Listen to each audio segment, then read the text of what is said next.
はい、皆さんこんにちは。ミニツ開発リーダーの岩崎です。今日はですね、MR03 シャーシーを題材にですね、この基板ですね、中に入っている基板の交換の仕方をぜひやってほしいというご意見を、弊社のですね、ユーザー相談室にいただきまして、ちょっとこのシャーシーを題材に実際に基板交換の際にですね、どういったところがコツだったりとか注意したりする点をですねご紹介したいと思います。今回この Narrow の RM という最近あんまり見なくなった形式で持ってきてますけども、基本的にはワイドでも Narrow でもモーターケースが何がついてでも作業自体は同じなので、今回はこのシャーシーを使ってご紹介したいと思います。でまずはじめにですね、基板交換だけに限らないんですけど、シャーシー分解したりするときにですね、こういった小さいトレイがあるとすごく便利です。これプラスチックですけども、金属でもいいんですけど、100円ショップ等でも売ってますんで、こういうのをですね、用意していただくと、部品の紛失等も避けられてですね、作業が効率よく進められるので、ぜひおすすめです。あとはですね、使う工具なんですけど、今回は基板交換の際に使う工具ということで、プラスドライバーと、この00番かな。実際には0番でもいけますかね。ちょっとこの電源端子を止めているところのビスが小さいので、小さい、ここですね。ここが小さいので、このドライバーを持ってきています。基本的にはこの2種類のプラスドライバーで大丈夫です。で、ちょっと小さい部品を掴んだりするときのためにピンセット等もあると、なくてもできますけど、あるとやりやすいかなと思います。はい。ではですね、早速始めていきたいと思います。メンテナンススタンドは特になくても大丈夫なんですけど、あったので一応持ってきました。RM シャーシーですと、まず最初にこのダンパーのステーを外しちゃいます。これ MM でも同じです。MM2 はちょっと上にフリクションプレート等があって面倒くさいんですけども、とりあえずですね、モーターケースとメインシャーシーを分割しているところをこう外します。で、あとですね、電池もですね、必ず抜いた状態で行ってください。はい。そして、順番はやりやすいように、やっていただいていいんですけども、私の場合は、このモーター端子を先に外しちゃいます。で、ちょっとですね、こういうビス外したりするのに、ピンセットあると、便利です。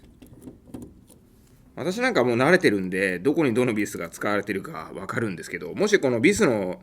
長さとかですね、不安でしたら、取ったものを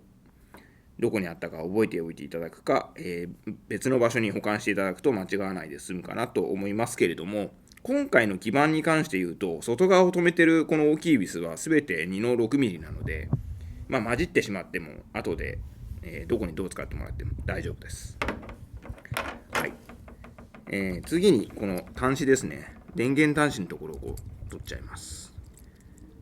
ここもちょっとモーターマウントによっては後ろからドライバー入んなかったりするので、そういった場合はもう思い切ってですね、これを取ったこともあるんで、後ろのここを取っちゃってもモーターケースそのものを外しちゃった方がやりやすい場合もあります。RM なんかですと、後ろからこういう風に入りますんで、取ります。次に私の場合はですね、このフロントのここを取るのにアッパーアームを取っちゃいます。ここを分解するっていう手もあるんですけど、ちょっといろいろパーツが外さなきゃいけなくなってしまいますんで、私はちょっとここを外しますね。で、このスプリングも、紛失しないように取っておいてください。2箇所ですね。アッパーアームを、外します。スプリング取りますね。この状態でカバーが外れますんで、この上のですね、2の6を4本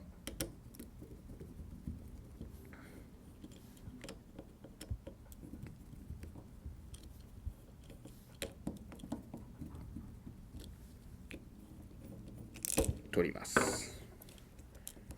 ちょっとこのネジはですね、紛失しないようにトレーに入れておくといいと思います。はい、この状態で、もうカバーが外れます。で、この03シャーシのアッパーカバーですね、ここの後ろのところにこう爪がありますんで、ここの爪をちょっと外していただくのにも、こういう細いものがあると便利です。これで、ここ分割式になってるんで、別々に外してもいいんですけども、もう私は一緒に外しちゃいます。で、アンテナが通ってますんで、無理に引っ張るとちょっとちぎれちゃったりもするんで、注意してですね、アンテナを抜いてください。はい、こんな感じで、基板は、これで剥き出しの状態になりました。で、すでにですね、この電源のコードもビス取ってますんで、もうこの状態で基板自体はフリーになります。そしてですね、中にこのスイッチを止めている部品が1つあるので、ここもですね、外していきます。ここがちょっと唯一ビスのサイズが、この黒いビスの中では、異なりますけれども、これもですね、頭がこのサラビスになってますんで、ここ1本だけですんで、この状態で取っておきます。そして、このサーボモーターを止めてるこの部分ですね。ここは、ネジが非常に小さいので、注意して外すようにしてください。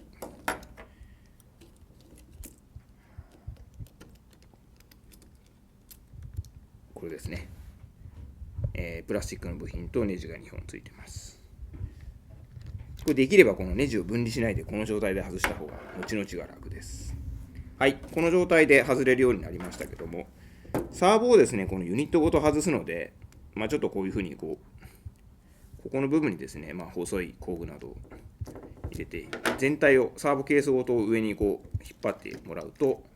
こんな感じで外れます。そして、お問い合わせにあったサーボの部分なんですけれども、モーターは取りますけれども、サーボはバラバラにしちゃうと、後で組むのがめんどくさくなるので、本当にこのポテンショメーターを押さえている一番前のプレートだけですね、ここだけを外して、ポテンショメーターは、このファイナルギアのこの溝にですね、ここがこうはまってるだけですんで、特に何かで止まってるわけではないのですぐ取れます。もうサーボは極力このまんま分解しないように置いておいてください。はい、この状態がもう基板の状態ですね。今度はですね、これを、新しい基板というふうに見立てて、新しいものをつけていきます。まずこの注意していただきたいのは、ポテンショメーターのこれですね。ここのボリュームが、実際これニュートラル感知するようなんですけど、これが動くようになってますけども、この線が裏についてるんですが、この線が、下に来る、この 3本線が下に並んでいる状態を保った状態でですね、これをですね、まっすぐにします。こう傾いてたり、こう傾いてたりしないで、まっすぐですね。はい。このまっすぐの状態が、ニュートラルを感知します。で、同じくですね、こちらも、この六角の溝があると思うんですけど、こちらを、平行にというか、まっすぐにしますね、ここの。これをですね、まっすぐ同士でこう合わせてくっつけていただくのがまず大事です。これがずれてると電源入れた時にもうニュートラルがずれちゃいますんで注意してください。はい。今この状態ではまっています。で、今度はですね、このポテンショメーターに小さい穴が開いてると思うんですけど、これとこのカバーのこのボスですね。これをこう合わせてくっつけます。これははまるようになってますんで、はまんないとするとこの位置がずれてますね。ポテンショメーターがちゃんとこうまっすぐになってると必ず入るようになってます。今これはまってますね。はまりますとここに隙間ができないで、ちゃんとぴったりはまります。そして、注意していただきたいのはこのコードを噛んでしまうとちぎれてしまうので、必ずこの横のこのガイドですね、溝に通してコードを這わせてください。こういう感じです。横にですね、コードを入れて、こう周りから見たときにコードが外に飛び出てない状態にしてください。この辺はですね、配線の取り回しに関しては取扱説明書にも載ってますんで、よく注意してみてください。そうして、モーターを組んでこういう状態にします。はい。これで、先ほどの外したシャーシこちらもですね、サーボは今本当にニュートラルの状態で組んでますんで、真ん中にある状態です。なのでこれも真ん中に合わせた状態ですね。こうなってたりこうなってたりしないで真ん中の状態にしていただくと、タイロットのここの部分ですね。タイロットのここの溝の部分と、このサーボホーンのここですね。これをぴったり合わせるように入れます。この際ちょっとモーター、サーボモーターを少しこう押さえた状態で、真上から、入れるようにします。で、ここのさっきですね、通したコード、ここの部分のコードなんですけど、挟んでないことを確認した上で、このように上から押さえます。はい。ここですね。ここは通り道なんで通ってていいんですけど、横の方にコード挟んじゃったりすると、無理に押し込むとちぎれてしまいますんで、このように、してください。で、実際、サーボとステアリングの動きが、連動していると思います。はい。これで一応ですね、基板交換はもうほぼ終わったような感じです。ここからはですね、先ほどのようにこの部品をつけて、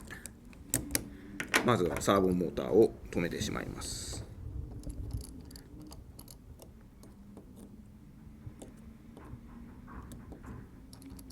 はい。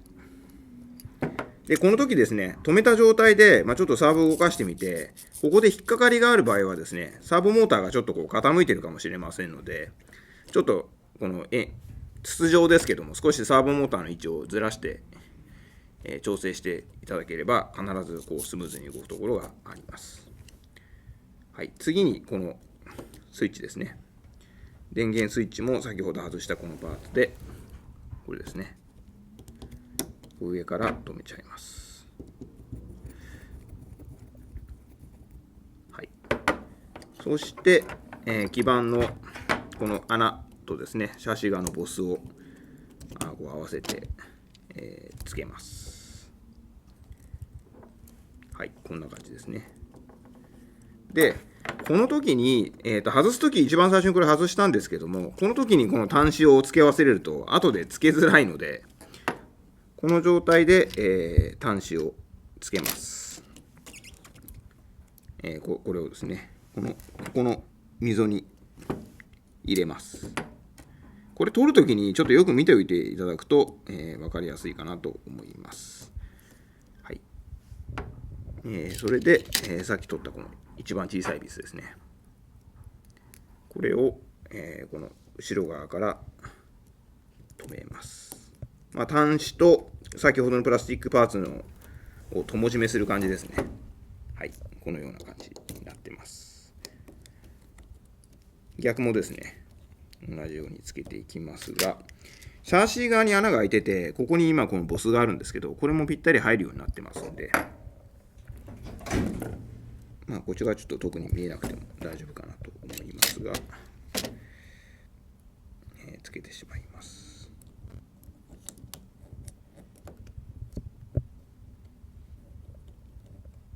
これがですね、端子の穴位置と、実際のプラパーツが合ってないと、ネジも入っていかないので、つけてください。はい。で、あとはですね、この各コードを、必ずこの基板の中に収めてください。これがちょっとこっちにこうはみ出してたりすると、このアッパーカバーを閉めるときに挟んでしまいますんで、必ずこの基板の中内に収めていただくようにお願いします。はい。あとはですね、もう本当についてた通りにですね、まずアンテナを通していただいて、後ろの爪をですね、引っ掛けていただく。で、アッパーも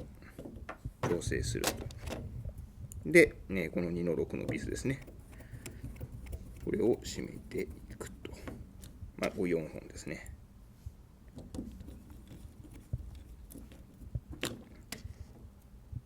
これもですね、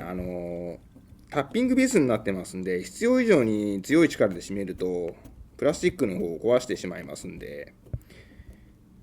あまり太いドライバーとかで力を入れちゃうと、結構知らず知らずのうちに力が入って、オーバートルクになってしまいますんで、このぐらいのサイズのドライバーで回してって、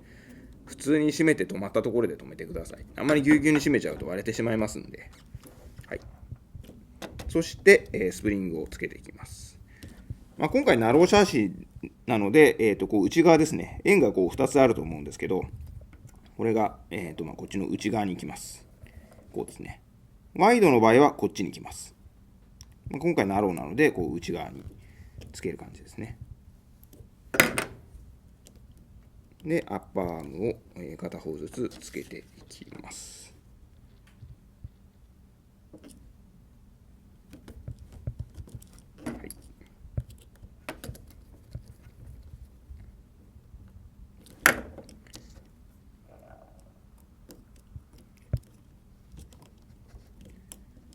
この辺りはですね、本当に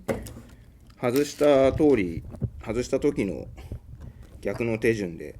組んでいくだけですので、そんなに難しくないかなと思います。もうほぼ終わりに近づいてきましたね。で、モーター端子をつけます。で、この時は当たり前なんですけども、それぞれプラス端子とマイナス端子を間違わないようにしてください。この基板のカバーのところにプラスとマイナスありますんで、普通の電化製品の常識に従ってつけるときはプラスからつけていきます。通電というか電池入ってないので、マイナスから組んでも特に大きな問題はないんですけれども、日頃からこの外すときはマイナスから外して、つけるときはプラスからつけるという習慣をつけておいた方が、電子部品の取り扱いには事故がなくスムーズに行えるかなと思います。はい、最後ですね、このダンパーの、上の部分ですね。これを止めて、外したこのバッテリーカバーをですね、装着して、作業終了です。こんな感じで、今回ですね、MR03 シャーシの、基板の交換の仕方をですね、ご紹介しました。MR03 シャーシはミニッツの各あるシャーシの中でも一番基板交換がしやすいシャーシになってますんで、まずはこの辺からトライしていただくといいのかなと思います。機会があればですね、AWD とか FWD なども紹介したいとは思いますけれども、なかなか慣れている方じゃないとハードルが高いので、まずは03シャーシからですね、始めてもらえればいいかなと思います。はい、今日は、基板交換のですね、コツとやり方をご紹介いたしました。